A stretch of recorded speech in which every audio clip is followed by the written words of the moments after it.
जैसा कि हमारे वचन भजन से इतना उसका 11 कि जहाँ कहीं भी जाएगा वो अपने दूतों को तेरे निमित्त आज्ञा देगा कि वो तेरी रक्षा करेगा।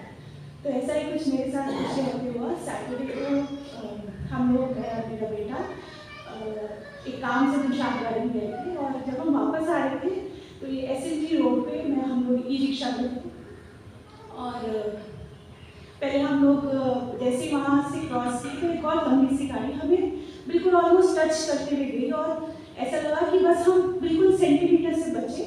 अगर बिल्कुल क्लैश होता तो शायद वो ई-रिक्शा हो जाता और प्रभु का धन्यवाद हो मुझसे बचे। थोड़ा आगे चले तो मुझे वहाँ लेबर चौक का जो रेड लाइट है वहाँ पर उतरना था किसी काम से।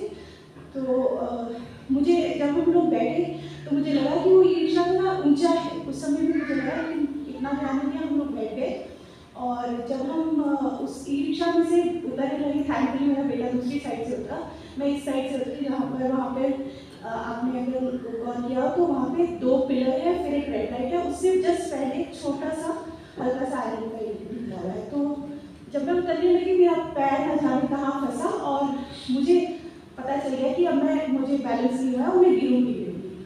तो सिर्फ मुझे उस समय तो रियलाइज हुआ जैसे मुझे लगा कि गिरने लगी हूँ तो बॉडी वेट भी ज़्यादा है और मुझे मुंह पे ना लग जाए, तो मैंने अपने हाथ ऐसे दोनों रख लिए और उन हाथों के बल में ऐसे गिरी।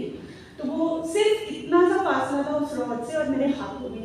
तो प्रभु का धन्यवाद हो, रॉड से तो मैं बची लेकिन मुझे काफ़ी मतलब चोटें तो लगी है, लेकिन ऐसी कोई चोट नहीं लगी कि जिसे मैं सहन ना कर सकूँ। तो पिछले हफ्ते जहाँ संडे को उठना मुश्किल था और चलना थोड़ा मुश्किल था, तो प्रभु का मैं कोटि-कोटि धन्यवाद करती हूँ कि उन्होंने एक बहुत बड़ी चोट से बचाया और मैं आज प्रभु के भवन में आई हूँ और उसकी गवाही दे रही हूँ। और 2 चीज़ इस चीज़ से जो मुझे रियलाइज हुई मैं शेयर करूँगी कि पिछले कुछ दिनों से मतलब जनवरी और दिसंबर से ही मैं बात करूँगी, कुछ दिनों से ऐसा हो रहा था कि मैं परमेश्वर के भवन में आने से रुक जा रही थी। कुछ ना कुछ ऐसा हो जाता, हालांकि मैं ऐसा कुछ मेजर बड़ा नहीं था या ऐसा नहीं था कि उसको एडजस्ट ना किया जा सके, तो मैं नहीं आ पा रही थी। तो मुझे एकदम रियलाइज हुआ कि परमेश्वर चाहता है कि मेरे भवन से कोई भी बेटा या बेटी दूर न रहे, पहली चीज़। दूसरी चीज़, मुझे एक बहन आए हमारे घर मिलने और मुझे बोला कि जब तुम घर से निकले तो प्रेयर की थी। तो मुझे एकदम स्ट्राइक हुआ कि जब भी हम निकलते हैं, हालांकि हमारे बच्चे निकलते हैं या कोई निकलता है तो हम उसको ब्लेस करते हैं, प्रे करते हैं। अगर उनको नहीं कर पाते उनके निकलने के बाद प्रे करते हैं, लेकिन कभी भी हम अपने लिए प्रे नहीं करते।